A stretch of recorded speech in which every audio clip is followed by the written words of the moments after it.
Excellencies, distinguished guests, dear participants, ladies and gentlemen, good morning, good afternoon, and good evening to you all. And most importantly, happy International Women's Day. My name is Stephanie Neno, and I am Communication Specialist at the International Seabed Authority. It is my pleasure to be your host today for this webinar, jointly organized by the International Seabed Authority and the United Nations Office of the High Representative for least developed countries, landlocked developing countries, and small island developing states. Before we start, I would like to share a few housekeeping rules, just to ensure the smooth proceeding of the webinar. So my first message is to all our panelists. Please keep your microphone muted until you are given the floor, and kindly remember to turn it on when it is your turn to speak. However, please keep your camera on, as we need it in the backstage to easily identify you. My second message is to all our attendees. First of all, welcome and thank you for being here with us today. For those of you who wish to ask questions, please use the chat box. Unfortunately, we won't be able to answer your questions directly during the webinar, but we will answer them in writing and make our answers available on the ISA website after the webinar. With this, we are almost ready to start.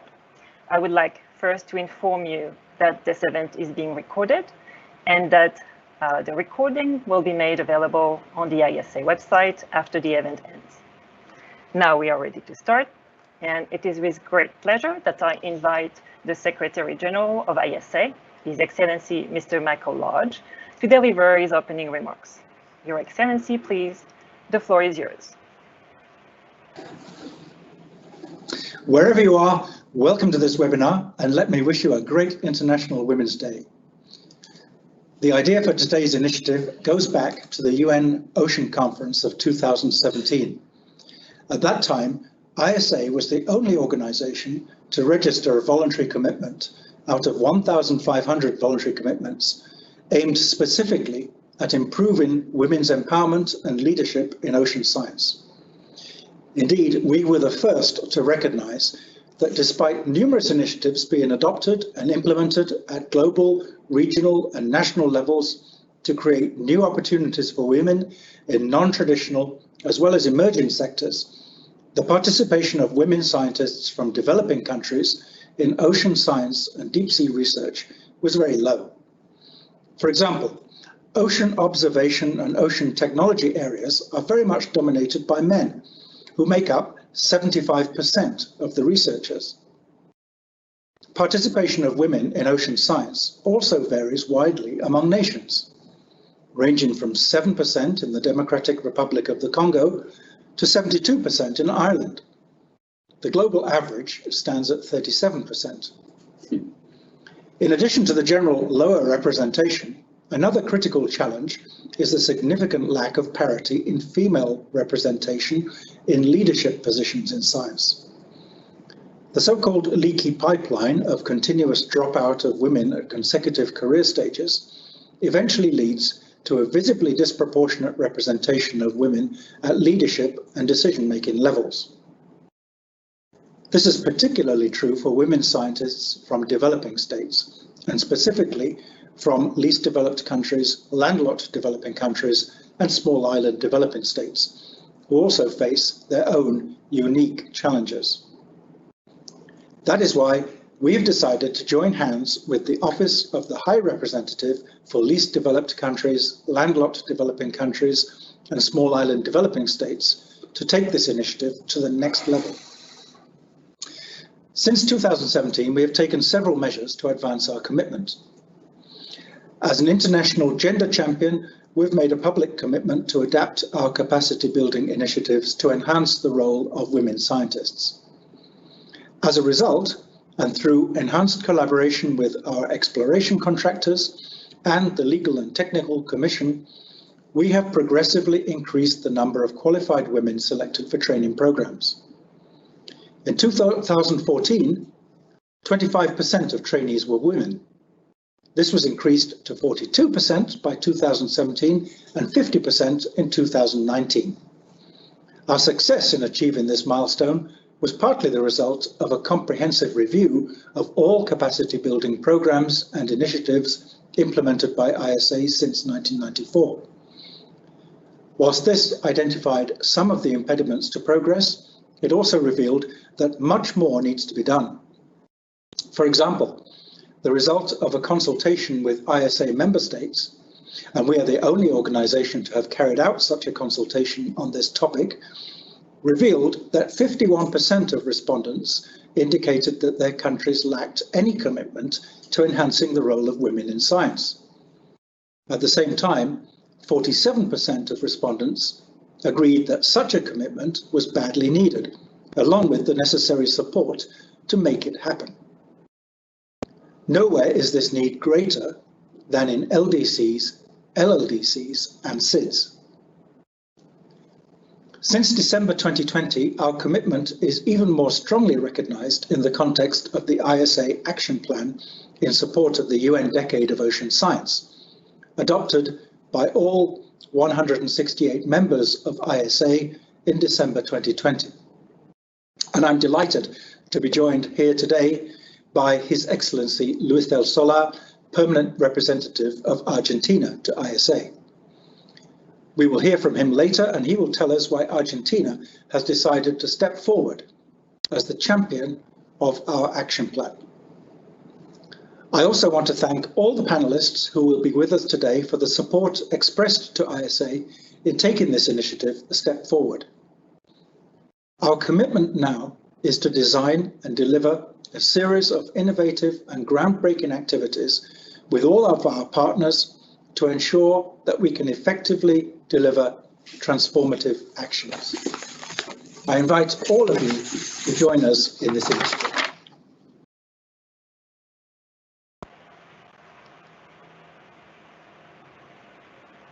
Thank you, Secretary General. It is now a privilege to welcome Madame Fekita Utoikamanu and the Secretary General of UN-OHRLLS and invite her to deliver opening remarks. Madame and the Secretary General, please, the floor is yours. Thank you, MC. Mr. Michael Lodge, Secretary General of the International Seabed Authority, Your Excellency Luis del Solar Dorengo, Permanent Representative of Argentina to the ISA, Your Excellencies, the chairs of the Global Group of LDCs, LLDCs, and SIDS, Excellencies, distinguished guests, ladies and gentlemen.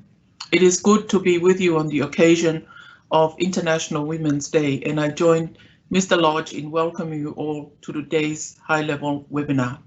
I am proud that the International Seabed Authority and OHRLLS could jointly organize this webinar. The theme of our event is not only timely, but actually critical to our futures. We all know that we have just a short decade left to make or break the Sustainable Development Goals. The challenges ahead have been amplified with the advent of the global COVID pandemic. The challenges we must master needs all hands on deck. How can we possibly miss out on all that one half of humanity has to offer? Gender equality in science, technology, and innovation is not a luxury, it is a must for an inclusive and sustainable future where we leave no one behind. 25 years have already elapsed since the adoption of the Beijing Declaration and Platform of Action. Yes, we have progress to be encouraged, but by no means much needs to be done, not least ensuring that we do not fall back. Reality is that in the field of science, technology, and innovation, key drivers for most of the SDGs, women remain underrepresented. The least developed countries, the landlocked developing countries, and the small island developing states are the countries with some of the widest gender gaps in science. This is where the biggest breakthroughs must and can be made. This is where we must create opportunities for women, and that includes in emerging sectors such as deep sea marine research. The gender gap in deep sea research certainly is not the result of lack of ability. Just last year, 2 women, Catherine Sullivan and Vanessa O'Brien, became the first women to reach Challenger Deep. We know what holds women back: stereotypes, cultural norms, limited information, and certainly also limited resources. Like in so many fields, women face significant barriers in accessing leadership roles, and it would appear to certainly be so in marine research, where all too often it's still said, "Isn't this a man's job?" In the last couple decades, more women, yet most notably from developed countries, are increasingly involved in ocean sciences. Changes in attitudes, slowly increasing institutional support, and probably also much greater public awareness of the tremendously important roles ocean plays in and for our lives have helped. These positive trends have not materialized in developing countries. The gender gap most certainly, but also generally the low participation rates of LDCs and SIDS in what clearly is a major future sector demand that we now act. SDG Target 14A calls to increase scientific knowledge, develop research capacity, and transfer marine technology in order to improve ocean health and to enhance the contribution of marine biodiversity to the development of developing countries, in particular the SIDS and the LDCs. To make this actual reality, we urgently need to foster partnerships, mobilize required resources, and mobilize commitment from all stakeholders, including the private sector and industry, towards clear, tangible, and measurable action to ensure women get the chance to be equal partners in ocean sciences and notably deep sea research. Allow me to quote Peter Jurges, an oceanographer at Harvard University. "In the absence of gender equality, we're doing mediocre science." Ladies and gentlemen, OHRLLS stands behind and is fully committed to the strong cooperation with the International Seabed Authority towards the objective of gender equality in deep sea research. We are pleased to partner with ISA to implement the Women in Deep Sea Research project.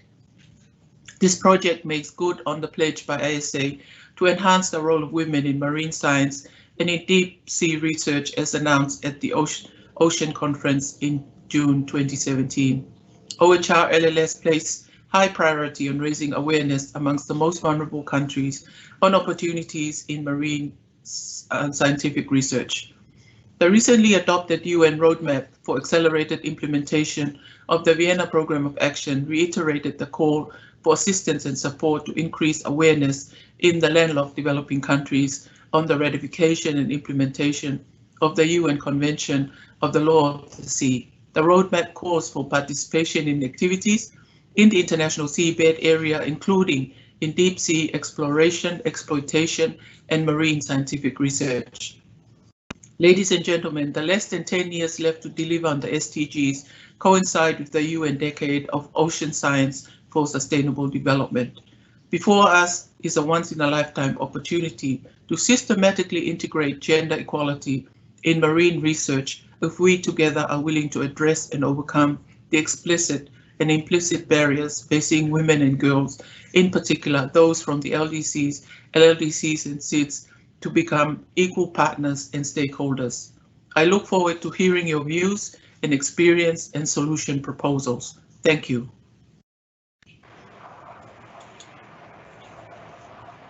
Thank you, Madam and the Secretary General. ISA very much looks forward to partnering with your office to deliver transformative action. Our next speaker is Ambassador Del Solar Dorrego, Permanent Representative of Argentina to ISA. And before I give him the floor, I would like to take this opportunity to reiterate ISA's gratitude for Argentina's continuous support to ISA's work in the field of marine scientific research, and especially for acting as champion of ISA's action plan in support of the United Nations Decade of Ocean Science. Your Excellency, Ambassador Del Solar, please, the floor is yours. Thank you very much. Dear Excellency, Secretary General, Mr. Michael Lodge, thank you for inviting me to address this time. Excellencies, ladies and gentlemen, the promotion of greater participation of women in all areas is essential, and in this sense, the initiative of the International Seabed Authority to contribute to a sustainable development goal number 5 is welcome in achieving gender equality and empowerment for women, including specific actions convening a seminar to address the role and participation of women in scientific research on the seabed. It's a great initiative and we celebrate it, and Argentina is proud to be part of it. There is a broad consensus that more and better scientific knowledge is needed in order to develop sound public policies to achieve concrete progress in sustainable management of our oceans and the vast resources. To this end, we need all talents and capabilities, and we cannot afford to perpetuate a system that discourages female scientists and researchers and undermines their ability to contribute to this challenge. In this sense, the United Nations Decade of Ocean Science for Sustainable Development, which Argentina is champion, is an opportunity to do more, to act better, and to reflect on how to overcome the barriers that persist. Argentina is committed to the success of this process. The World Ocean Science Report 2020 chose the issue of gender equality as one of the pillars of its analysis, which is a clear indication of the current consensus regarding the need to find ways to overcome this persistent situation of inequality and provide elements for reflection. This shows us that the gender equality in ocean science is far from being achieved, but there is much encouraging data going on. The percentage of women in ocean science varies. On average, 38.6% of all ocean science researchers are women. A similar percentage of that recorded in 2017, 38%. And this is 10% higher than the world average for women researchers in the exact natural science. In many countries, including Argentina, the number of professional women in ocean science is equal or higher than 50%. On the other hand, specific areas persist where women are still underrepresented, including technological research.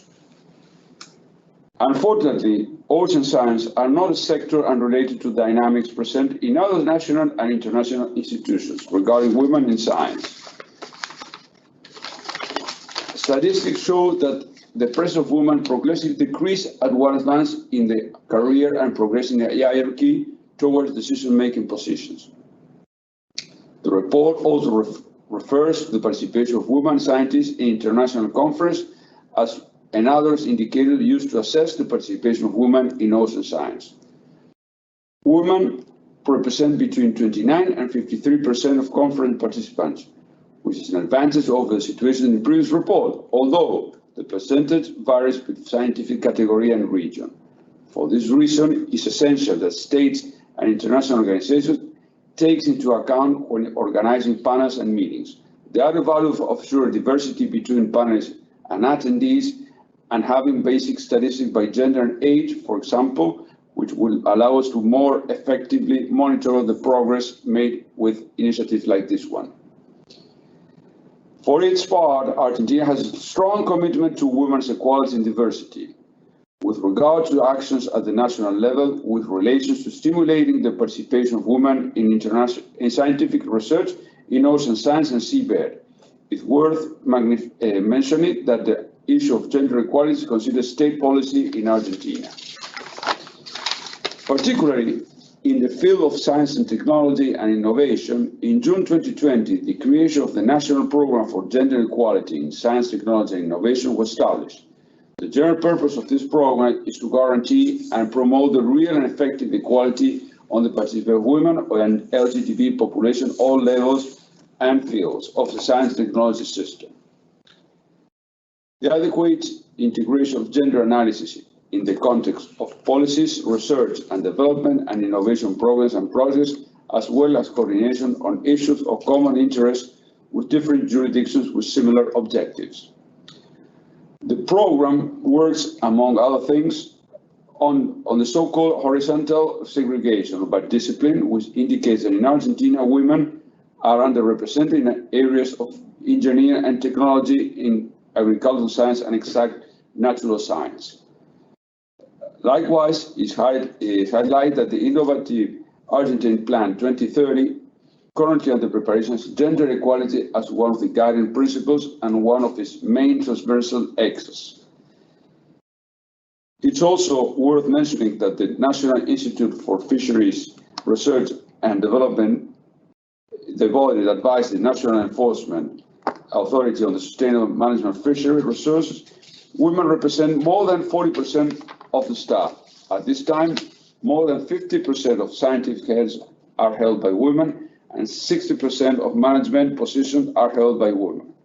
In addition, and for the first time in 43 years of institutional life, the head of the National Research Director of INEDEP is a woman. We hope that these positive steps will be followed by others that will allow an increased equality, not just in Argentina, but all over the world in women participation in deep sea scientific research. Thank you very much.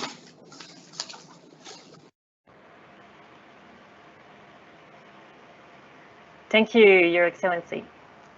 We will now begin our first panel, which will help us reflect on the specific challenges faced by women scientists from developing states, and especially those from the most vulnerable states that are the LDCs, LLDCs, and SEEDs, when they want to engage in deep sea scientific research.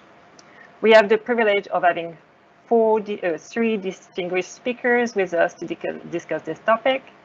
It is my pleasure to now invite our first speaker, Mr. Holter, State Secretary of the Ministry of Foreign Affairs of Norway. Mr. Holter, please, the floor is yours. Thank you so much, Excellencies, ladies and gentlemen. Thank you for the opportunity to take part in this discussion. And let me start off by saying a huge congratulations on the 8th of March. It is a pleasure to raise this issue, I'd say, and what a great set of speakers we have today as well. And I would also like to thank the co-chairs for their opening remarks. So it is well established that women empowerment is necessary to achieve the SDGs, and by ensuring empowerment, we also ensure that countries might fully benefit from the blue economy. I recently took up a position as the Norwegian Prime Minister's representative, or Sherpa, to the high-level panel for a sustainable ocean economy. The Ocean Panel was established in 2018 at the initiative of the Norwegian Prime Minister, and currently it consists of 14 countries, where Jamaica is one of them members.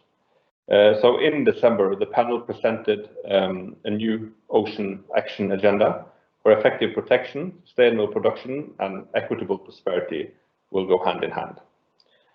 And so the point here is that in the run-up to making these very broad and well thought through conclusions, we took advice of a very team of multidisciplinary experts, 250 experts, where half of them were women from all over the world, developing and developed countries.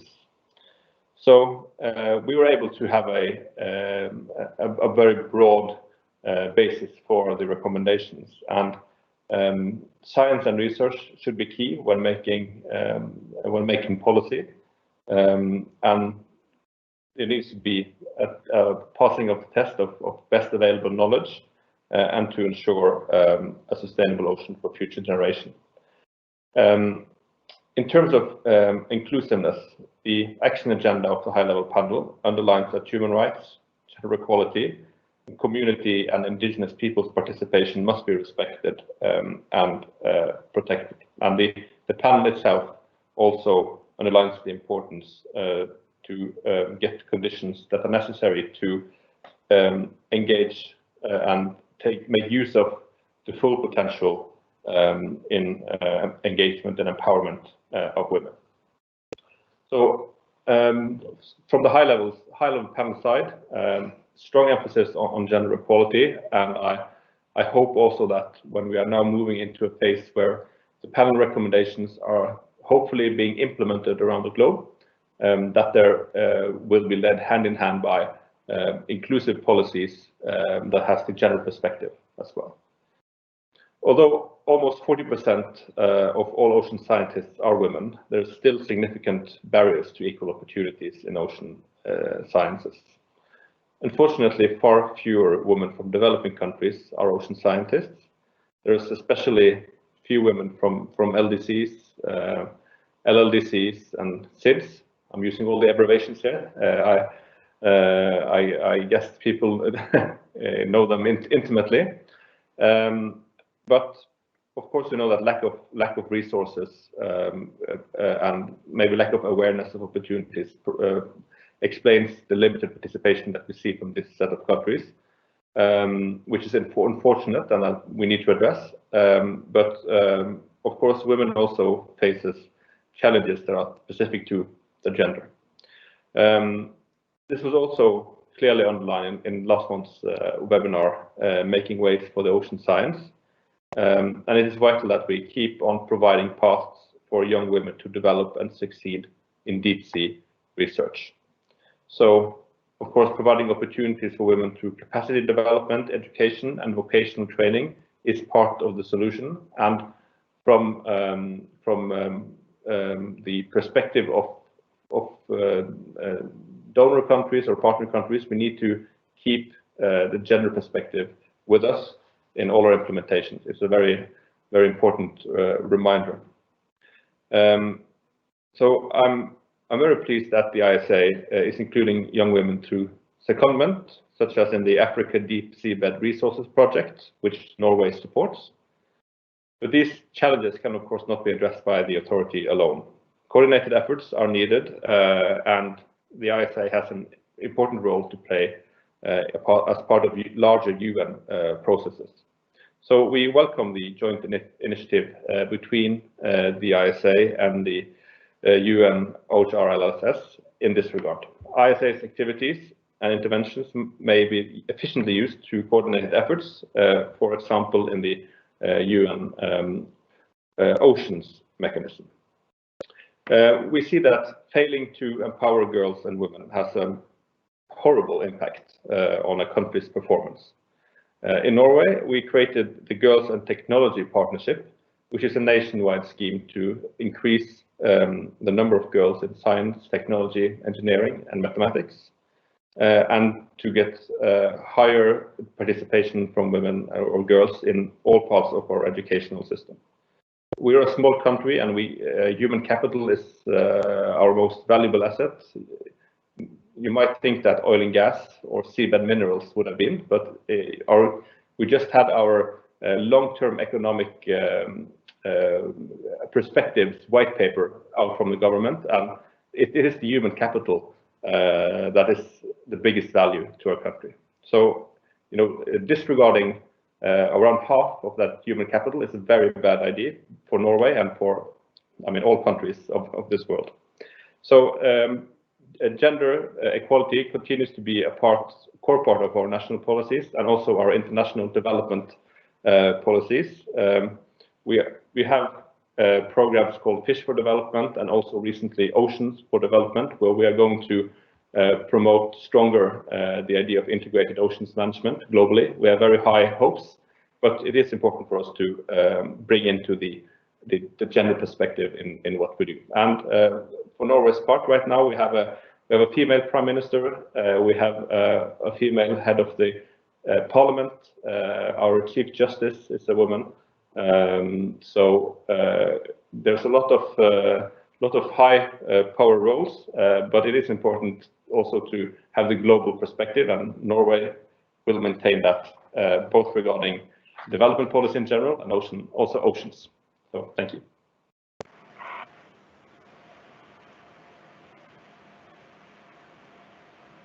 Thank you, Mr. Holter, and thank you also for using all the acronyms, some of which are quite challenging, but they make us feel like we are all part of a big family.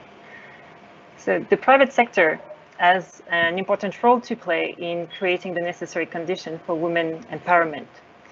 Indeed, most of the research undertaken so far in the deep sea is the result of the work of exploration contractors. So now our next speaker is Mr. Henriksen, Special Advisor to the United Nations Global Compact. Mr. Henriksen, please, the floor is yours. So thank you, and a very good morning and afternoon to you all. Happy International Women's Day, and thanks for the invitation to discuss this vitally important and timely topic. This day provides much needed opportunities to reflect on the key enablers for achieving gender equality, especially as the rise of the COVID-19 pandemic has threatened to reverse the, in many areas, limited progress that has been made. The outbreak has exacerbated existing inequalities for women and girls across every sphere, from health and the economy to security and social protection. Leaders across all sectors and geographies need to urgently recognize that the achievement of Goal 5 on gender equality is a fundamental precondition for achieving all of the interconnected 17 Sustainable Development Goals. As such, this is not only a matter of gender equality.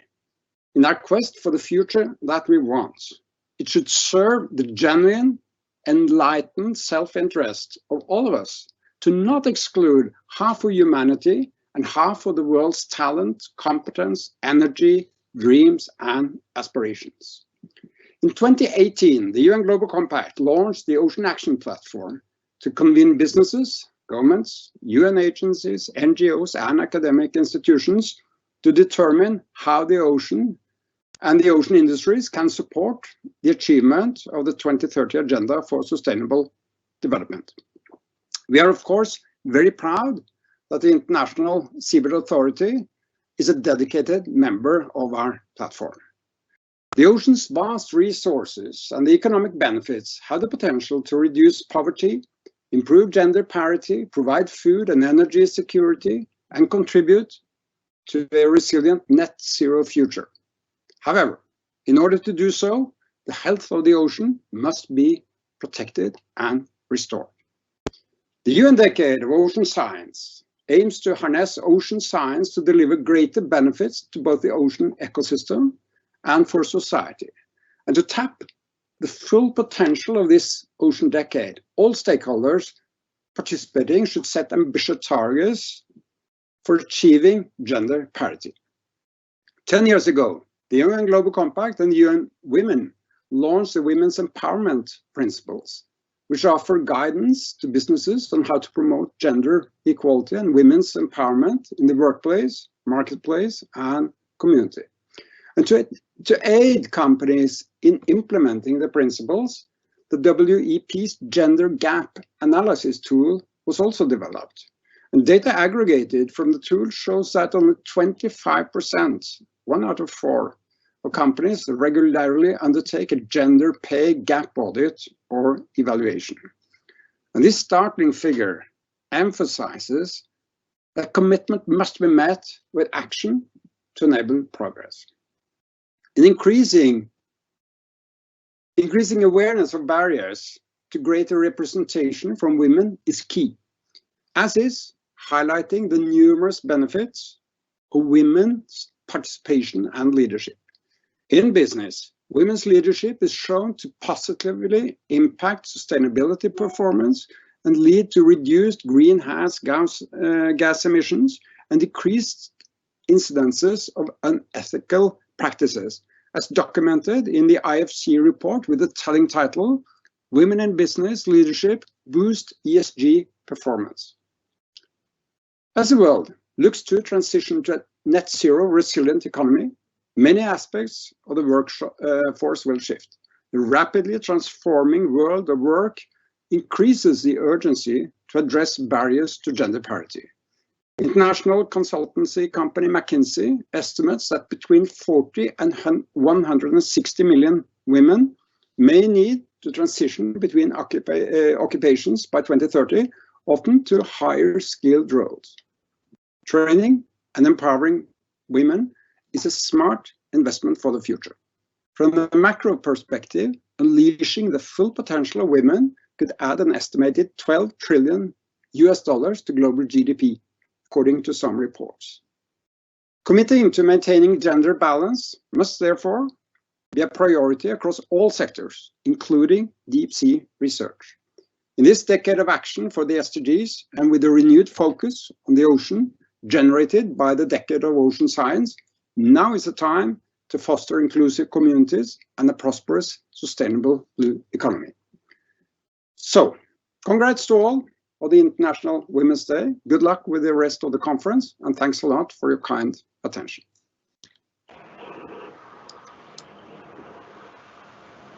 Thank you, Mr. Henriksen. Our next speaker will also bring an important contribution to this discussion, given the long-standing engagement of Italy on this matter. It is my pleasure to now give the floor to Her Excellency Ambassador Zappia, Permanent Representative of Italy to the United Nations. Your Excellency, please, the floor is yours. Thank you very much, and good morning to all. Thank you for to the organizer for inviting me to this conversation. And of course, as has been said, despite women's equal participation and leadership in public life being essential to achieving the SDGs by 2030, data show that women are underrepresented at all levels of decision-making worldwide. This is true for political representation, and let me give you some numbers. Women serve as head of state or government only in 22 countries worldwide, and 119 countries have never had a woman leader. Only 21% of government ministers are women, only 14 countries having achieved 50% or more women in cabinets. And only 25% of all parliamentarians are women. And I'm saying this and giving these figures simply to set the scene. And of course, balanced representation is also a challenge in science and research. According to UNESCO, just 30% of world researchers are women, while a growing number of women are enrolling in university. Many opt out at the highest level required for a research career. For decades, sustained investment from foundations, non-profit, government agencies, and others have supported efforts to improve representation of girls and women in science, technology, engineering, mathematics, and medical fields, what we call STEM. There has been progress. However, the rate of improvement has been too slow. Progress has plateaued or even moved backward in some cases. Ocean science is not exception. Women are underrepresented, especially in high technical sectors such as deep sea research and in leadership positions. A number are lower everywhere, but in particular in LDC, seeds, and landlocked developing countries. Today, we have an opportunity for transformational change, a reset, as the Secretary General has emphasized on several occasions. And fact shows that whenever women are given the opportunity to fully and meaningfully participate in public life, they can make the difference. Throughout last year, women and girls in science have been on the forefront, on the front line of the response to the COVID crisis. They have been healthcare workers and innovators. They have been researching vaccines and pioneering treatments. They have been leading us toward a safer world and inspiring the next generation of girls to be forces of good in science and technology. Ultimately, the core issue to tackle is one of access to and distribution of power. Sometimes women have a problem in pronouncing the word power, but of course power means the power to change, the power to contribute. And meaningful participation of women in politics, institutions, and public life at all levels, including in research, is a catalyst for that transformational change which could benefit the society as a whole and make it more resilient and sustainable in the long term. I firmly believe that we at the UN have a role to play in making this happen. And just few suggestions in this regard. We need to mainstream gender into international governance for the oceans and their science. Gender consideration should not be solely the object of isolated initiatives, but should pervasively inform all decision-making processes and the scientific processes.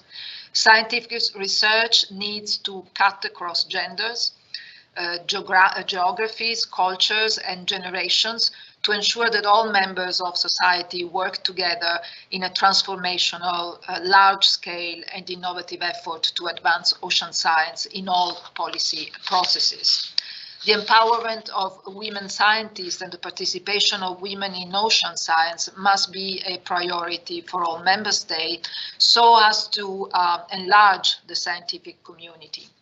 We need to introduce provisions to ensure that international bodies, including technical organs, are composed in a gender-balanced way.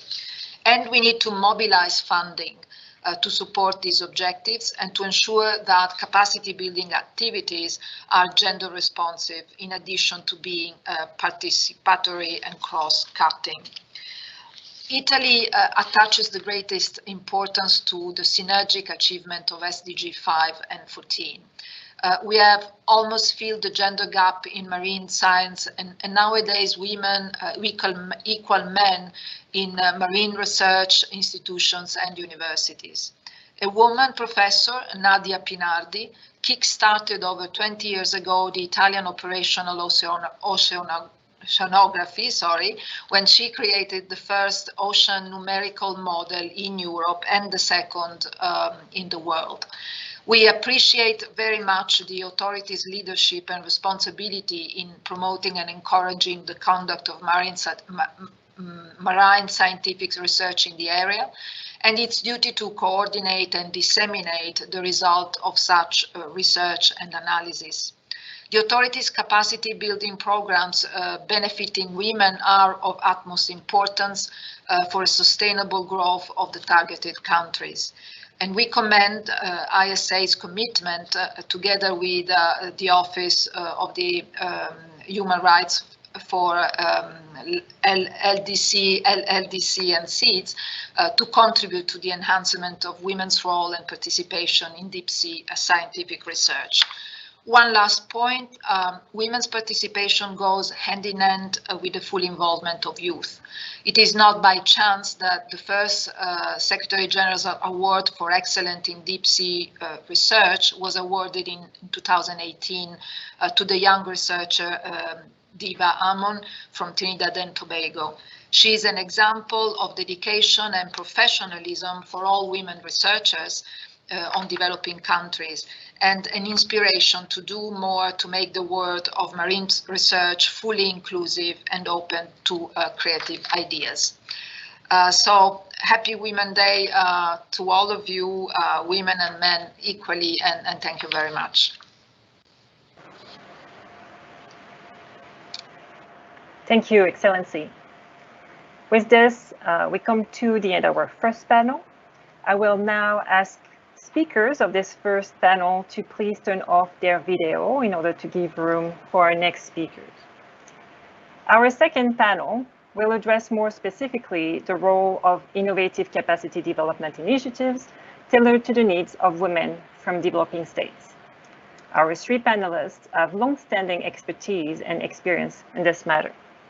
Without further ado, I wish to invite His Excellency Ambassador Ilyasov, Permanent Representative of Kazakhstan to the United Nations and Chair of the Group of LLDCs. Your Excellency, please, the floor is yours. Thank you very much, MC.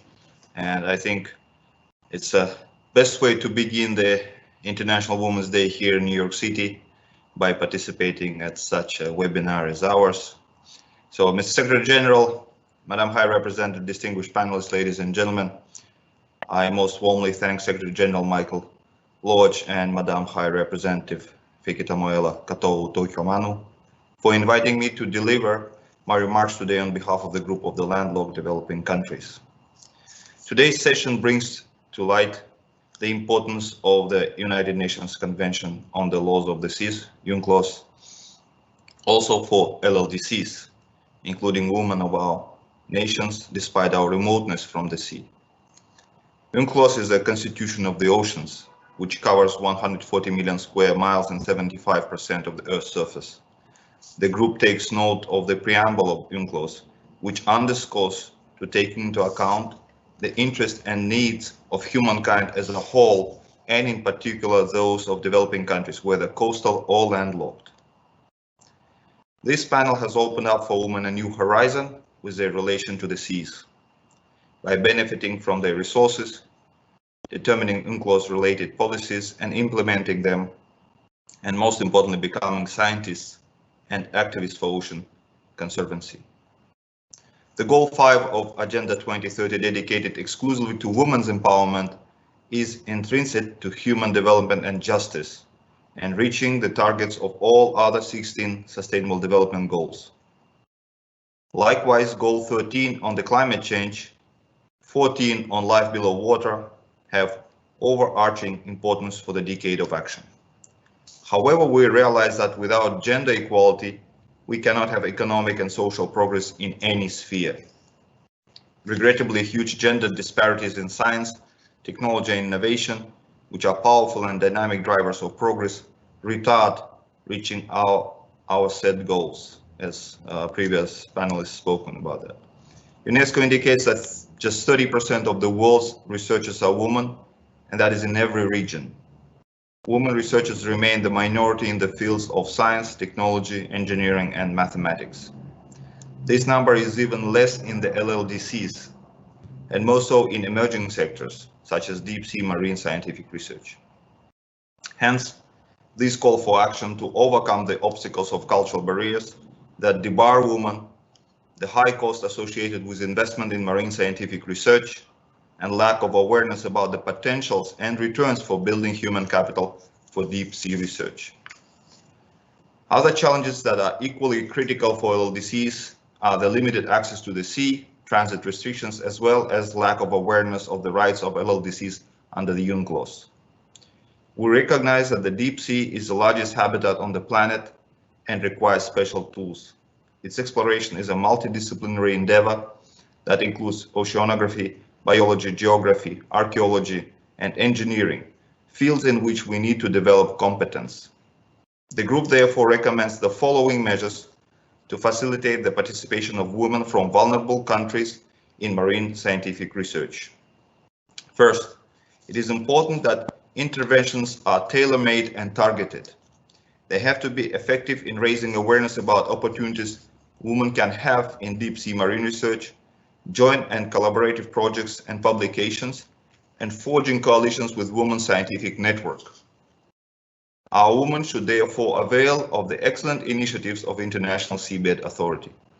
Second, capacity building and technology transfer are necessary to facilitate the participation of the LLDCs, especially their women. Article 24 of UNCLOS provides for transfer as well as dissemination of knowledge through digital technology and publications. Such transfer and flow of scientific data and knowledge resulting from marine scientific research would be of immense value for developing states to strengthen their own autonomous research capabilities. Provisions of Part 13 of UNCLOS state that information sharing and capacity building should extend to neighboring landlocked and geographically disadvantaged states. With these provisions exist, the LLDCs have, by and large, always been excluded from these vital activities. It is therefore important that these new measures are inclusive, taking into account the special needs of women who are even more marginalized. Third, the knowledge on the rights and obligations of the LLDCs in relation to the laws of the seas, including on the potential benefits of the LLDCs, is still limited. It is therefore important to provide the LLDCs with the knowledge, how, and avenues of awareness raising, training, and relevant information. Lastly, sharing of experiences is necessary to facilitate integration of the LLDCs, including women scientists, and their cooperation with other member states of the UN in implementing UNCLOS. Ladies and gentlemen, to conclude, our discussions and subsequent follow-up efforts will encourage the women of LLDCs to better understand UNCLOS, implement it, and benefit from its resources. Women can and should be the protectors of the sea, and most importantly, develop sea-related expertise on this uncharted journey and reap its great rewards. I thank you for your attention.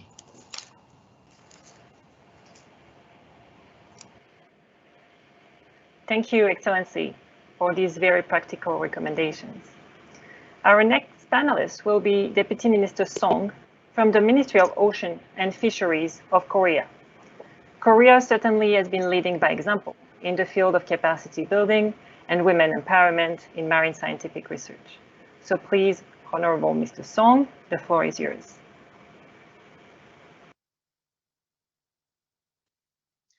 Excellencies, distinguished colleagues, ladies and gentlemen.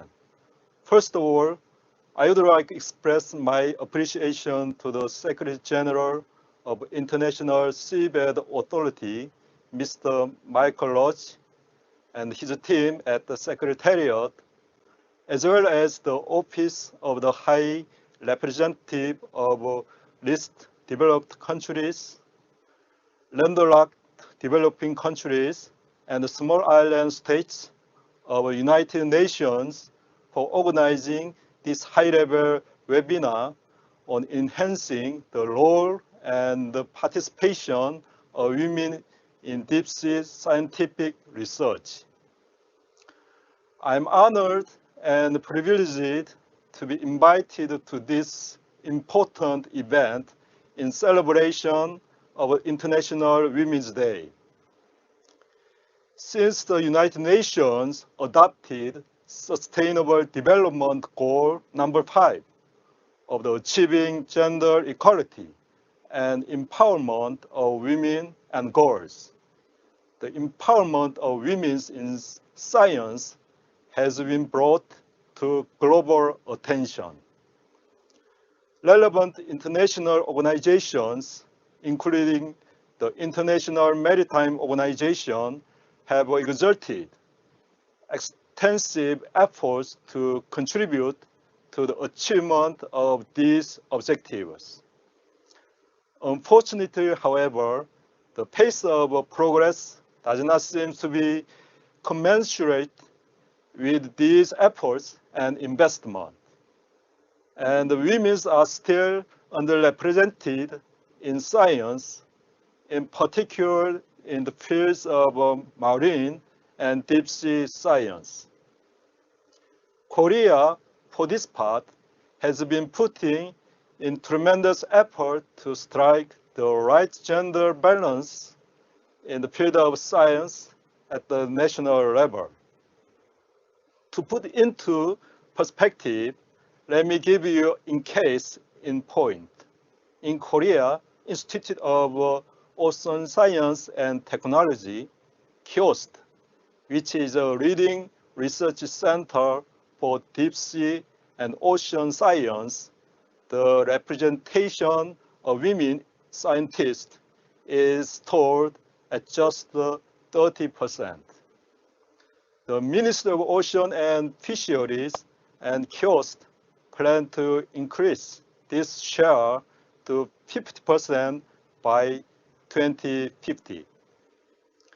Excellencies, distinguished colleagues, and ladies and gentlemen, Korea, as an ISA sponsoring state and the contractor of mineral resources in the area, and the responsible member of the international community, is determined to contribute not only to sustainable development of deep-sea mineral resources, but also to capacity building of science and technology in developing states and the promotion of women's participation and leadership. In 2021, National Marine Biodiversity Institute of Korea, MABI, started a global women's leadership training program in marine bioresources information system in cooperation with Korea International Cooperation Agency, under which female marine scientists and government officials from developing countries are invited to Korea and trained to serve as leaders in marine science. 24 women scientists from Fiji are currently joining this program as a start, and the number and the diversity of participants are expected to grow with the maturity of the program. Going forward, Korea will fulfill its responsibility and work with the ISA to contribute to supporting female scientists in the field of deep sea research and to building capacity, empowerment, and the leadership of women scientists from developing states. I hope that today's workshop will serve as an opportunity to lay a brick toward empowerment, leadership, and better representation of women in deep sea science and research. Thank you very much.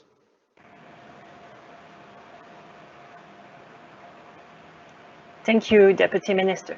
It is my pleasure to now invite our next speaker, Her Excellency Madame Deye, Permanent Representative of Nauru to ISA and the United Nations. Your Excellency, please, the floor is yours. Thank you. Thank you. Let me thank, first of all, to ISA and OHRLLS for inviting me to speak on this panel, and happy Women's Day to all. I am honored to speak on this panel about some of the challenges we face in enabling participation and leadership of women scientists in deep sea research. Science and research play an important role in bettering the lives we live today and enabling the world we want to live in tomorrow. Ocean science, especially for small island and least developed countries, is seen as foundational to transforming our world in the 2030 agenda and was embedded in the Sustainable Goal 14 as Target A. Increase scientific knowledge, develop research capacity, and transfer marine technology in order to improve ocean health and to enhance the contribution of marine biodiversity to the development of developing countries, in particular SIDS and LDCs. And despite the fact that more than 80% of the ocean is still unexplored, it has already revealed many new disease-fighting organisms that researchers have been learning from. And many of you will have heard this summer about how compounds derived from marine species and horseshoe crab blood were integral to the fight against COVID-19. It's clear the importance of the issue and the work. So why then are there so few women scientists, in particular from SIDS, LLDCs, and LDCs in this field? While I'm not an expert, I would like to posit a few possible reasons. My first observation is that many programs look to involve women too late in their professional trajectory. Science is a rigorous and time-consuming area of study. By the time you have completed university, you have already decided on your path in many cases. To encourage more women to go into the sciences, we have to start our outreach to them much younger. One survey I looked at showed that girls become interested in science around the age of 11, but lose interest by the time they are 15. If we are serious about encouraging more women scientists in SIDS, we need to start with middle school and high schools. For SIDS, this will also mean that we need dedicated and high caliber science teachers who can make a long-term commitment to our students. My second observation is that the process to becoming a deep sea scientist is a long one. For many scientists, they will need a university degree, a master's, and a PhD. To enable them along the way, it will be important to have support for their education. The support will have to be in traditional ways, such as mentorship, long-term mentorships. Establishing long-term mentorships will be especially important for SIDS and LDCs, who are likely to have fewer built-in networks to fill this role. We should also look to providing adequate financial support as well, which can help bridge the time while our women are out of the workforce pursuing advanced education. There is also the issue of job placement. Many women who have received higher education will be returning to countries which will have limited capacities than the institutions where they have been pursuing their advanced degrees. It will be important for women to be able to have careers where they are valued as actual scientists and not the default person who also makes coffee, and where they can make the kind of advances which raise their passion for the work. I believe that the ISA is well positioned in this space as the authority and regulator of this new industry. The ISA has an opportunity to take a lead role to advocate for women and girls in deep sea science and research, especially for sponsoring states. We are seeing new discoveries about life in the deep sea and learning more about the deep seabed ecosystems than ever before, as a result of the science being done under these exploratory licenses.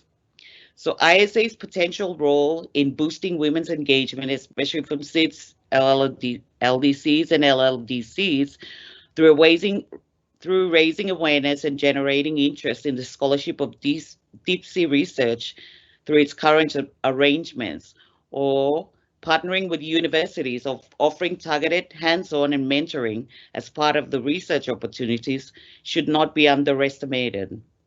And we look forward to hearing more about the Women in Deep Sea Research project, which ISA and OHRLLS are spearheading. We believe this can be a catalyzing project, making important contributions for women in marine scientific or deep sea research towards the implementation of the Decade of Ocean Science and the SDG Decade of Action. I thank you for your attention.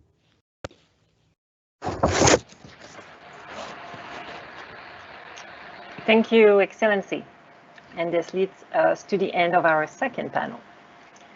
Our third and last panel is composed of 4 distinguished speakers and will address the need for strategic partnerships to allow transformative action.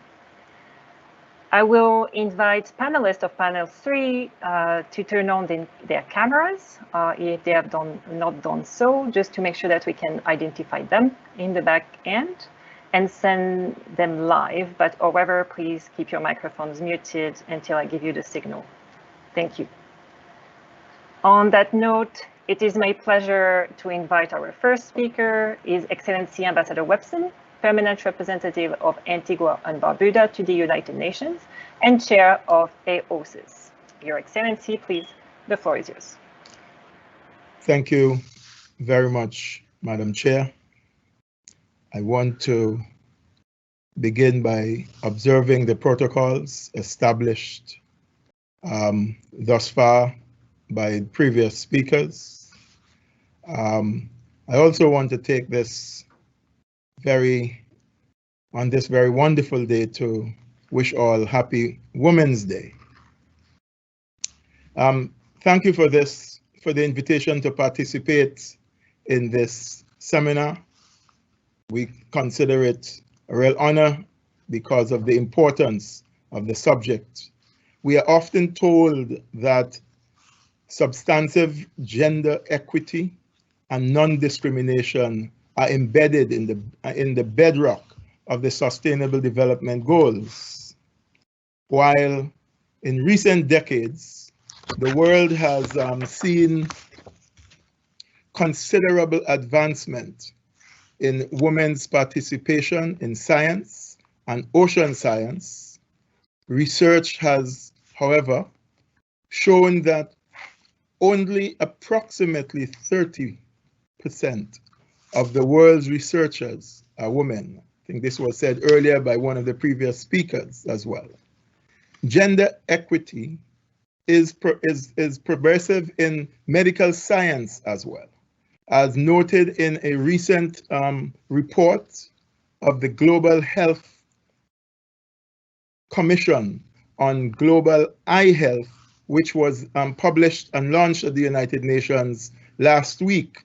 This in their analysis, in all of eye health research between 2000 and 2019, across more than 150,000 research articles, there was about 800 authors. Only 1 in 3 of those authors were women. There are still persistent barriers for women gaining leadership in opportunities in science, with only 1 in 4 of prestigious senior authorship positions are being held by women across the 20 years to which I just made mention. There are even lower percentage in higher decision-making levels, and in the developing world where I am from, there is much work to be done in this area. In oceanographic science, there are even fewer women at the top than in medical science, and therefore the work to be done is remarkable. We need to do and step it up a lot. Several studies have pointed to the fact that girls' education is vital to economic growth as education boosts women's participation in the workforce. We are aware of that, improves their health and reduces the likelihood of early marriage, and improves the life and health of their own children. It is therefore essential that we make education and science education especially accessible to women and girls everywhere. I believe that strategic partnerships can be critical factors in accelerating women's participation in deep sea research. High impact workshops like these that focuses on transformative action and concrete action have the power to harness innovative ideas through wide range of stakeholders coming together and working together to generate sustainable solutions.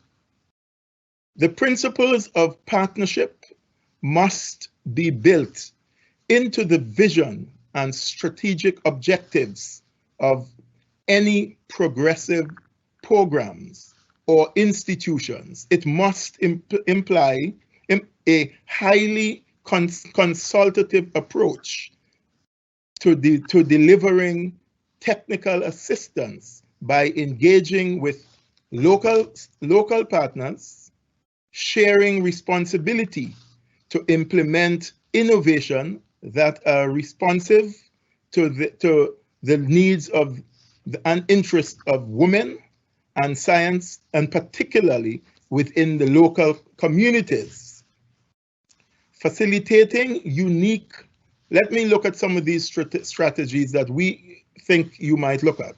Facilitate unique and multi-sectorial collaboration involving diverse stakeholders and often unlikely alliances for supporting the creation and strengthening of the capacity, both including civil society and the public sector. Specific preconditions that could shape these strategic partnerships include mentorship and support and identifying touch points when women in particular could, those who are in underrepresented groups can participate and can be encouraged to take decisive roles. We believe that the training of women and girls must begin early. Educational pathways must be cleared so that social factors, including family life and a supportive work environment, must be made available. Any implementation of international development programs must consider the preconditions of women in societies and face the realities that they are up against, where in some societies the education and training for women and girls should be given much more priority than in others. They must not start science in middle school and drop out as they start high school. You've got to take that factor. I think my colleague made mention using the age factor to some of that. We believe that specific attention must be paid to women researchers and the realities in small island states, in LLDCs, and in LDCs, sustained and dedicated platforms for leadership networks and ongoing empowerment and exposure for these women must be given priority. Benefits from reliable and long-term support and mentorship, we believe, is critical. As we launch into the United Nations Decade of Ocean Science for Sustainable Development, it will be, without a doubt, a unique opportunity to collaborate, to develop systems and partnerships and mentorships to ensure that global ocean science is accessible to all. In this regards, IOSIS and its membership of small island states, who, by the way, are described often as small landmass states, but huge ocean states, should be seriously considered, and we stand ready to support the ISA's effort and the United Nations OHRLLS efforts to support its programs and to bring greater attention in our small states for the need of our women and girls to be trained. We are proud of the award given to the young woman from Trinidad as a standout example, so that to show that the small island states are leaders and can be made even more so with the support. Finally, we want to assure you of the full cooperation of OASIS members. We have institutions within our island nations, and we would love to be able to work with you and with the institutions in the AOSIS membership to be able to bring reality towards the greater engagement and involvement of women and girls in oceanographic science. I thank you.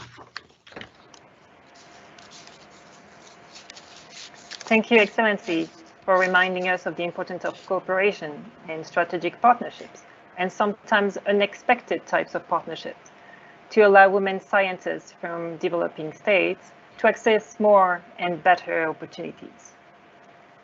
Building sustainable and creative partnerships will indeed be decisive to the success of this enterprise. And this is why ISA and UN-OHRLLS are already working with a number of partners to secure realistic and pragmatic commitments to deliver against our joint objectives.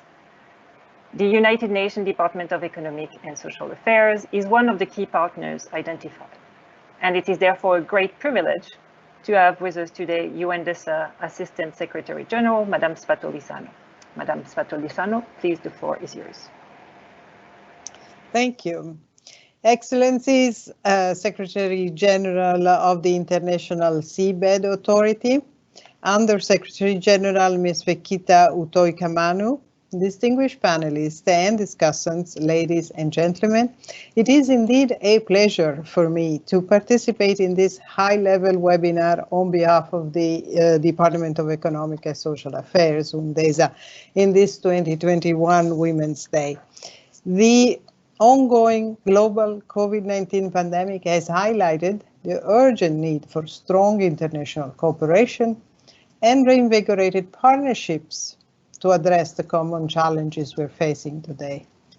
Access to science and technology and multi-stakeholder partnerships are key components of Sustainable Development Goal 17 of the 2030 Agenda, as you know, on the means of implementation and revitalization for the Global Partnership for Development. So genuine and durable partnerships can be powerful mechanisms for advancing sustainable development and achieving system transformation by bringing to bear a whole range of different levers supplied by actors from different sectors, including governments at all levels, business, civil society, and the scientific and technological community. Never, like in these circumstances, we've learned the importance of science to make progress. To be truly transformative, partnerships should be guided by agreed principles, such as those elaborated in the Bali Guiding Principles, and should also contribute to the implementation of internationally agreed development agendas, such as Addis Ababa Action Agenda on Financing for Development, the Istanbul Declaration and Program of Action for LDCs, the SEEDS Accelerated Modalities of Action Pathway, the Samoa Pathway, and the Vienna Program of Action for Landlocked Developing Countries for the decade 2014-24. Excellencies, it is well understood indeed that science, technology, and innovation are fundamental building blocks in addressing global challenges and are critical for the achievement of the SDGs. For most SEEDs, LDCs and LLDCs, however, the pool of relevant expertise from which the productive economy and society must draw is very small. When available data on women's participation in these disciplines is examined, the numbers are quite stark. As others have said before me, in the area of ocean science, for example, women account, and here I have a slightly higher number, for only 38% of the world's researchers, but with an even lower rate for women from SEEDs, LDCs, and LLDCs. As oceans cover a wide range of productive enterprises, including inter alia, seabed mining, and newer areas such as renewable energy and marine biotechnology, developing these resources provides an opportunity for countries to respond to the SDGs and most directly to SDG 14 on conservation and sustainable use of marine resources, and SDG 8 on sustained, inclusive, and sustainable economic growth, full and productive employment, and decent work for all. To take advantage of these opportunities, however, SEEDs, LDCs, and LLDCs will need to build their knowledge and technical capacities in respect of the marine environment, including through the creation of large pools of female professional, scientific, and skilled persons to enable effective participation in research, knowledge creation, and development, and to optimize capabilities to sustainably use and manage the ocean resources. There are often two arguments made for greater inclusion of women, going beyond the normative one of equality. First, we need the best possible minds at work in these areas, and underrepresentation of half of the population means that we are missing out. Second, as women and girls often face specific challenges with livelihoods, time use, and other quality of life indicators, their inclusion makes it more likely that there will be innovative solutions to improve this situation.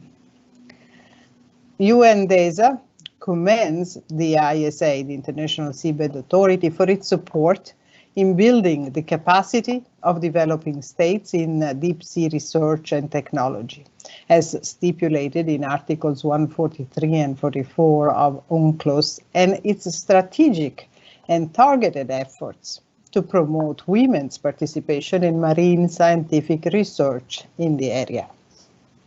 The ISA's contractor training program is a really commendable example of a contractual arrangement for capacity building and partnership with transformative impacts, which could be replicated in other fora, including in the BBNJ negotiations.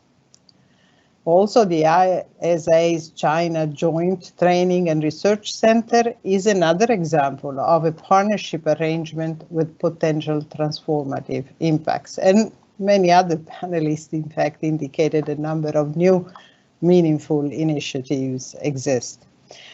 Dear colleagues, the Samoa Pathway speaks of the possible use of seabed resources as one of the four main potential building blocks of a sustainable ocean-based economy in small island developing states. In these regards, UNDESA has, since 2019, been jointly implementing with the ISA the Abyssal Initiatives, a capacity building project which is a voluntary commitment announced at the 2017 Ocean Conference to assist the four sponsoring states in the Pacific, namely the Cook Islands, Kiribati, Nauru, and Tonga. And both the President of the Republic of Nauru and the King of Tonga commended this project in their national statements delivered at the opening of the 75th session of the General Assembly. And it was proposed to extend this project for a further 3 years. The first phase of the Abyssal Initiative will culminate at the next UN Ocean Conference. So in concluding, Excellencies, as we seek to build strong economic foundations for all our countries, sustained and inclusive economic growth is essential for prosperity. This will only be possible if we promote women's economic empowerment and partnerships at all levels. Women's involvement and leadership in deep sea scientific research is an important, promising, and fascinating element of this journey. Thank you.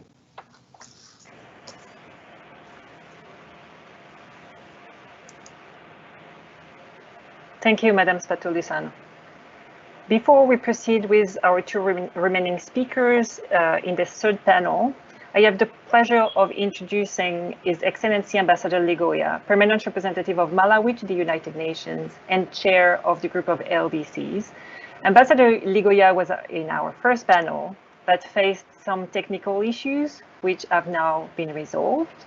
Thank you for your persistence in trying to join this discussion. Your Excellency, Ambassador Ligoya, please, the floor is yours.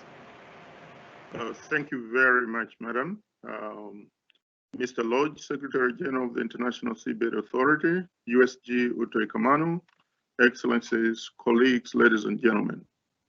It is my pleasure to join you today in my capacity as the chair of the least developed countries and contribute to this important panel on enabling the empowerment and leadership of women in deep sea research.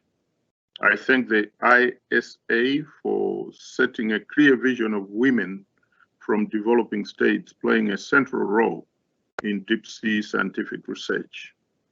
The discussions today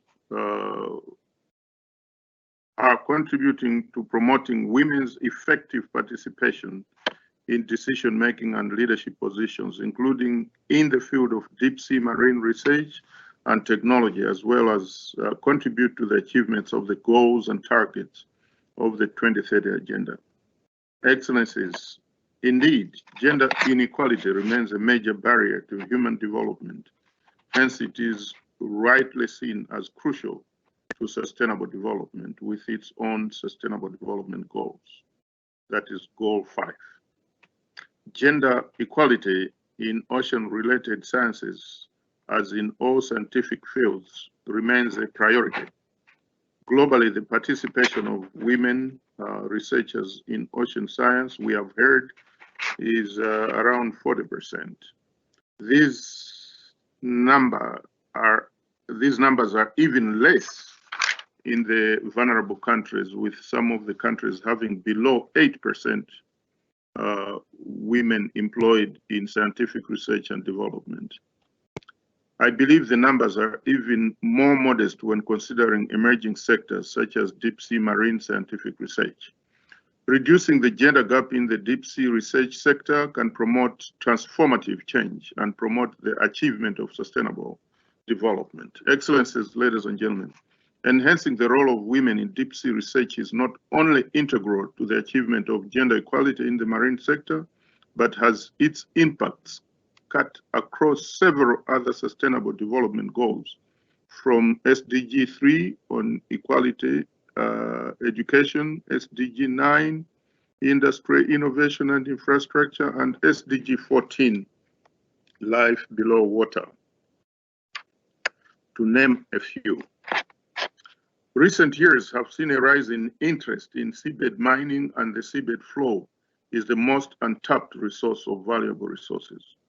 While great importance is attached to the concept of the common heritage of mankind, the limitations of LDCs in accessing the bounty of these resources are evident. None of the 21 15-year contracts that the ISA has entered into for exploration of polymetallic nodules in the deep sea bed were awarded to LDCs. Excellencies, ladies and gentlemen, fostering strategic partnership to acquire technology, scientific knowledge relating to the seabed area is essential to enable LDCs, to ensure LDCs are positioned to reap the potential economic benefits to be generated from the exploitation of the seabed and its resources in the future. An important component of this capacity building is the enhancement of opportunities for women from the least developed countries. It is noted there has been a steady rise in the number of women participating in capacity building and training programs provided by the International Seabed Authority. This is encouraging, and we must ensure results continue to improve through targeted capacity building initiative for our countries. The implicit and explicit biases which may discourage women from entering the sector must be addressed. Measures are also needed to create opportunities for women at upper levels of these professions, where men continue to outnumber women in senior positions. Excellencies, ladies and gentlemen, there is also need for the ISA to increase visibility and raise awareness of the opportunities offered by the authority, as well as on the value attached to deep sea research, including in the context of the priority needs of the LDCs.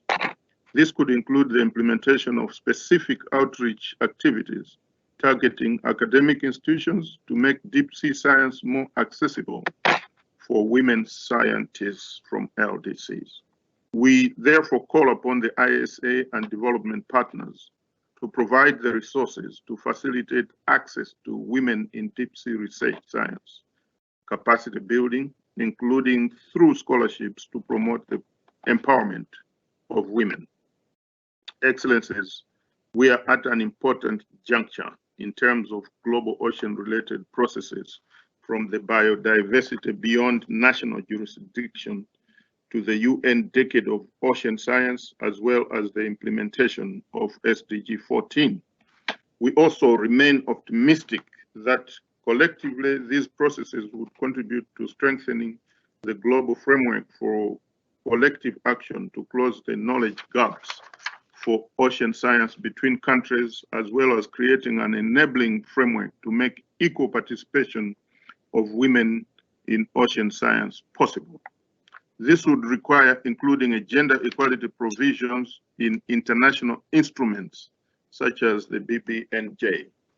In closing, let me reiterate my call for ISA to develop a specific project for LDCs which will mobilize the collective resources of LDCs supported by the development partners to extract mineral resources for the collective benefits of LDCs. Under this project, we will pool all our collective resources, train up our human capital, promote the empowerment of women, and mobilize necessary equipment. This falls on a very important day today, International Women's Day. I wish you all women happy Women's Day, and to men as well, as we support our women in different endeavors. We have the first American lady. We have a lady Deputy Secretary General. We have a lady at the realm of WTO. The world is changing, so I want to bring hope to all the ladies, and that what we are discussing here should be taken forward. Remember, the motto for this year is choose to challenge. choose to challenge. And by challenging the status quo, we will bring change. And this is the change we need for humankind and for our 2030 agenda. I thank you so much for your attention. Thank you.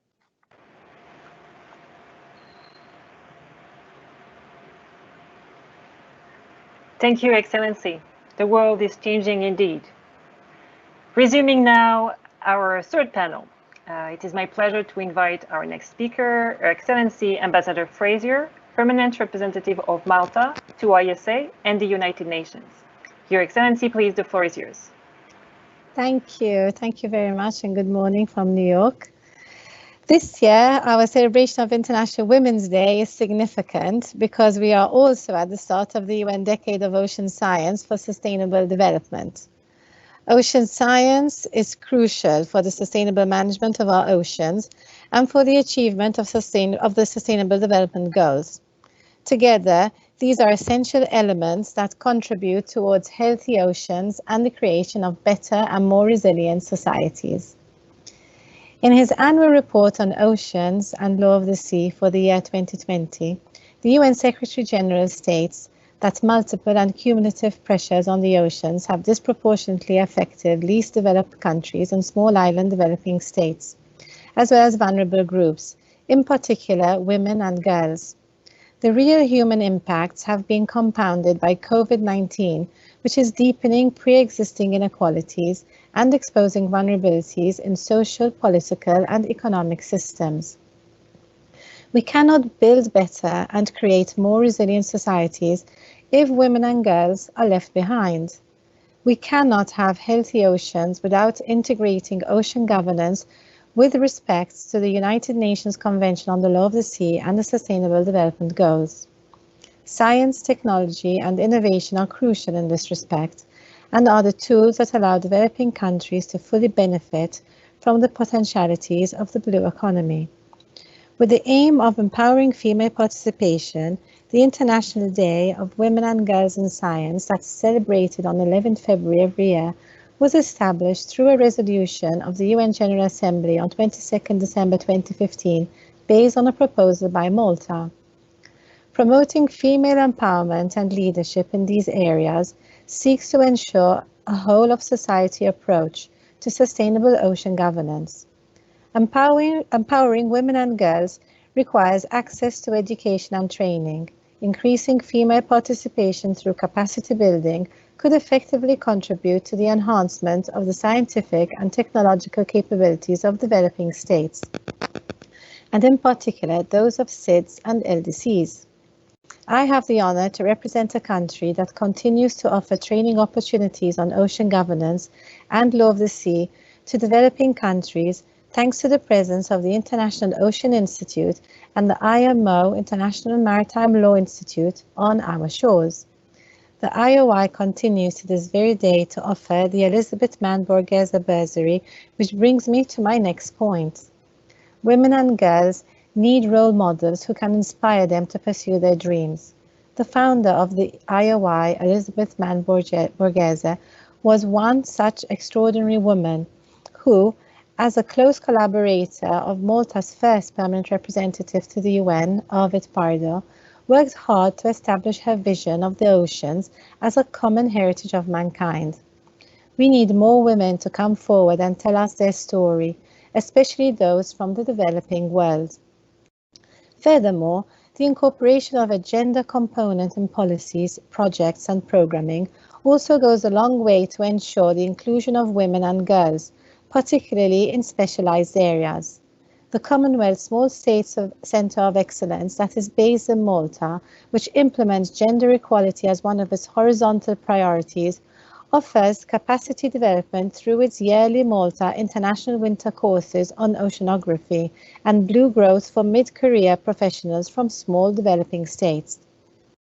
Throughout all of the above, partnerships remain essential to promote an effective pathway for the empowerment of women and girls. Through actions and programs of international organizations, including the UN, the ISA, and the Commonwealth, there is much more we can do to support and develop gender equality throughout oceans industries. To be successful, we also require the engagement of different stakeholders like scientists, governments, academics, policymakers, business, industry, and civil society as strategic partners. Coming from a small island state, but a big ocean nation, we cannot but be more aware of the need of women and girls to be empowered to participate in and lead efforts to avoid further ocean degradation and climate change. This is especially true for CIS and LDCs, whose livelihoods are increasingly threatened due to their geographic vulnerability. We must all build together to be able to deliver together the ocean we need for the future we want. Thank you.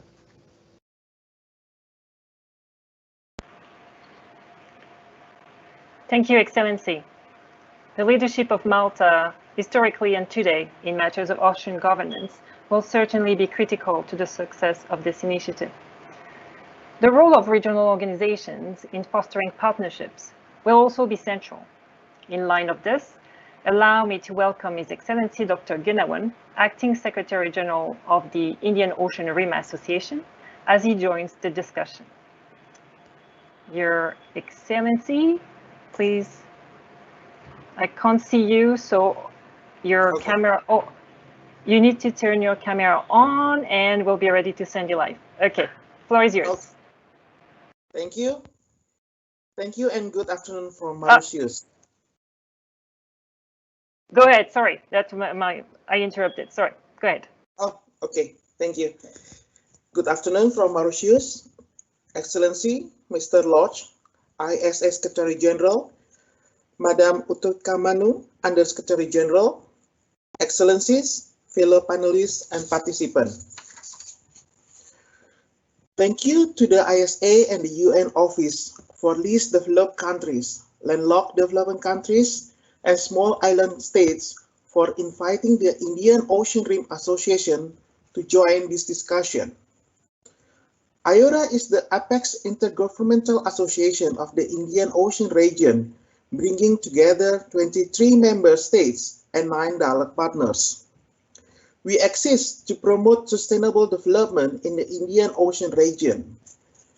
Key priority areas for us are women's empowerment and academic science and technology cooperation. And so we are thrilled to participate in this event to mark International Women's Day and support its focus on enhancing women's participation in marine research. In my brief remarks, I would like to contribute for observation on the subject of this panel, strategic partnership. First, to be successful strategic partnership take time and deep understanding of the context in which they take place. Forging partnership is IORA's core business.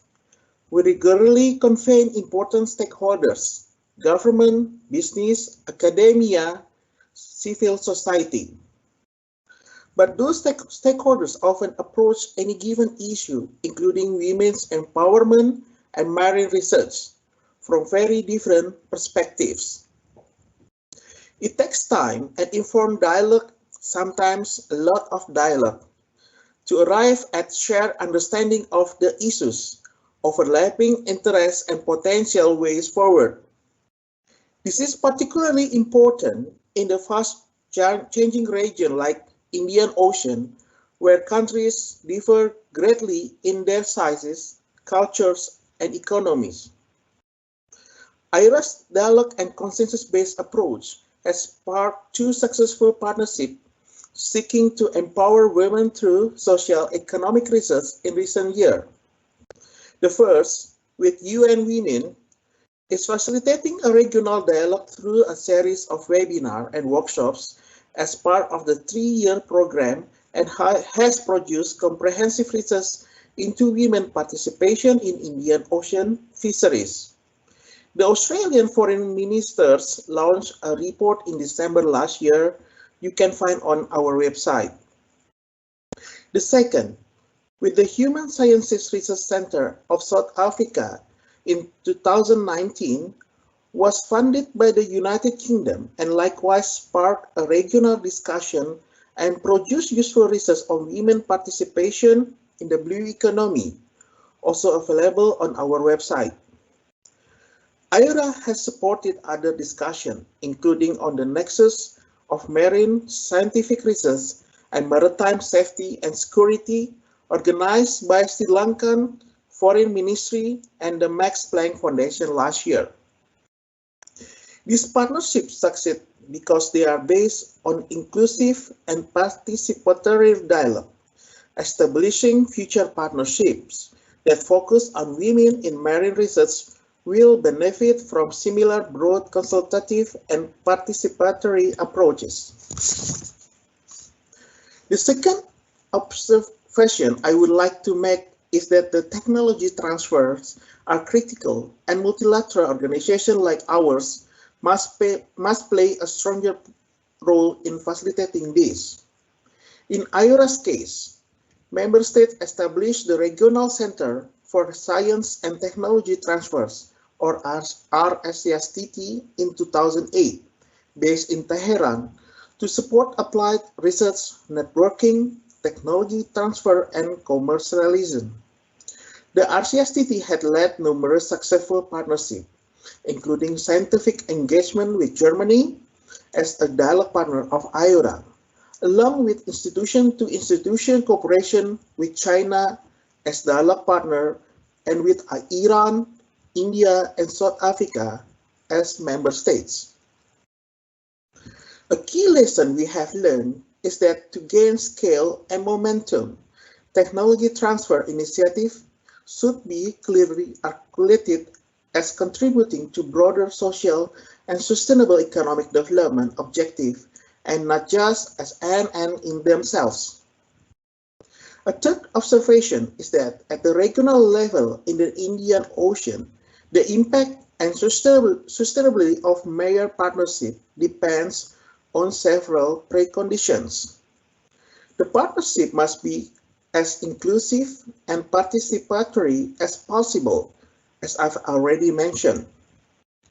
The partnership should be able to clearly and succinctly define so that its benefits are tangible and can be easily echoed by busy leaders in government, business, academia, and civil society, and that it can be effectively promoted publicly.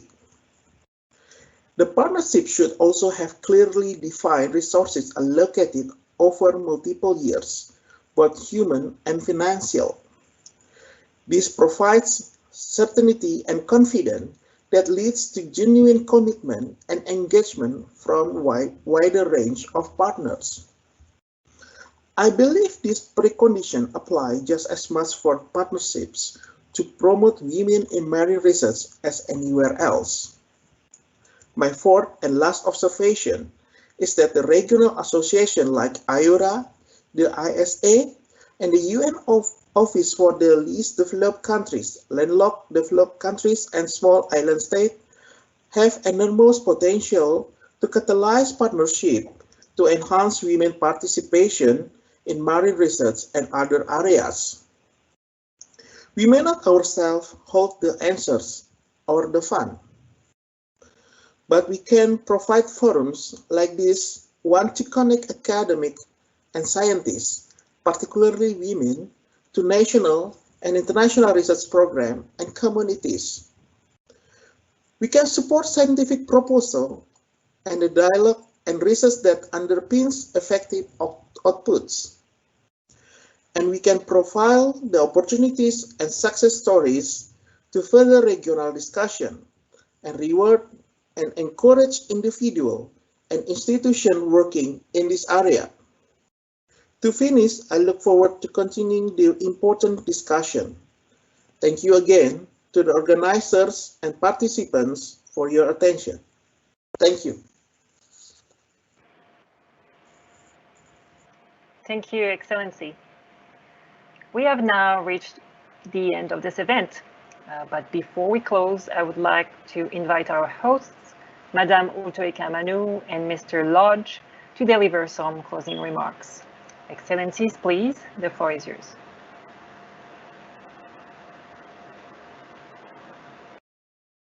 Excellencies, distinguished guests, ladies and gentlemen, I thank all the panelists representing member states, development partners, regional organizations, and colleagues from UN-DESA for their valuable contribution to today's discussion, and to Michael Lodge of the International Seabed Authority and his staff for co-organizing this important event. I wish to also express my deep gratitude to Ambassador Ligoya, the chair of LDCs, Ambassador Ilyasov, the chair of the LLDCs, and Ambassador Webson, the chair of AOSIS, for articulating the support your respective groups of countries need in enhancing the role and participation of women in deep sea scientific research. Ladies and gentlemen, as we celebrate the International Women's Day, we are reminded of the need to renew our commitments to enhance opportunities for women, especially for those from the most vulnerable countries, to increase their participation in new environmental frontiers such as the deep sea. The speakers have noted the urgent need to have a better understanding of the factors that drive the underrepresentation of women from these countries in deep sea research. The gender gap will continue to persist in the absence of coordinated, strategically targeted efforts at the national, regional, and global levels to change the status quo. Today's discussion has highlighted that marine scientific research plays a critical role for the responsible management of the marine environment and ocean resources.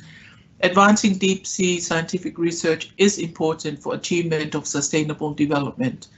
As the deep sea is being recognized as an important frontier of science and discovery with potential solutions to climate change and growing global demand for ocean resources, it is vital that women and girls from LDCs, LLDCs, and SIDS have access to appropriate training to acquire the necessary skill sets to be able to compete in this new and emerging sector and contribute to promoting growth across the economy and the achievement of the Sustainable Development Goals.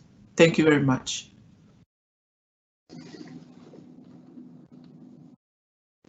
Thank you very much indeed, Fikita.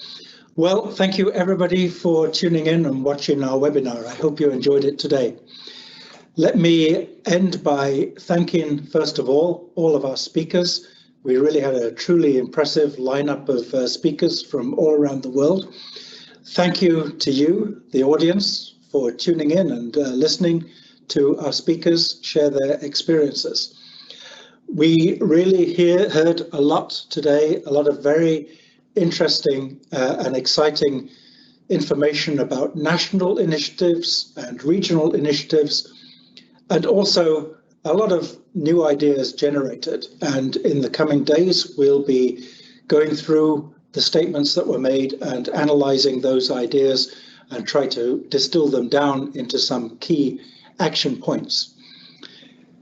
But in a way, we're all here today because we are already converted to the cause. And I believe the audience are very much the same. What we need to do now collectively is to reach out to others and, as somebody said today, to mainstream gender into everything that we do. And that, of course, includes into financing mechanisms, because without finance, there is very little that we can do to advance many of the initiatives that we heard about today. On our part, our mandate is very clear, and it's also very unique. We are the only institution with a specific mandate to promote marine scientific research in the deep sea. For that reason, we simply cannot afford to exclude around 50% of humanity from the proper management of this space, which itself amounts to approximately 50% of the planet. Likewise, we simply cannot exclude from that exercise around 50% of the countries in the world, which is what we come to when we talk about LDCs, LDCs, and SIDS. So I invite everyone to join us going forward. And if you have ideas and suggestions, we want to hear from you as well. So thank you once again to everybody for joining us today. Thank you also to the production team behind the cameras. It really is a huge task to put on an event like this, and I want to pay a particular tribute today to the ISA production team on International Women's Day. Our production team, entirely led by women, based in Jamaica, Tanzania, India, and New York.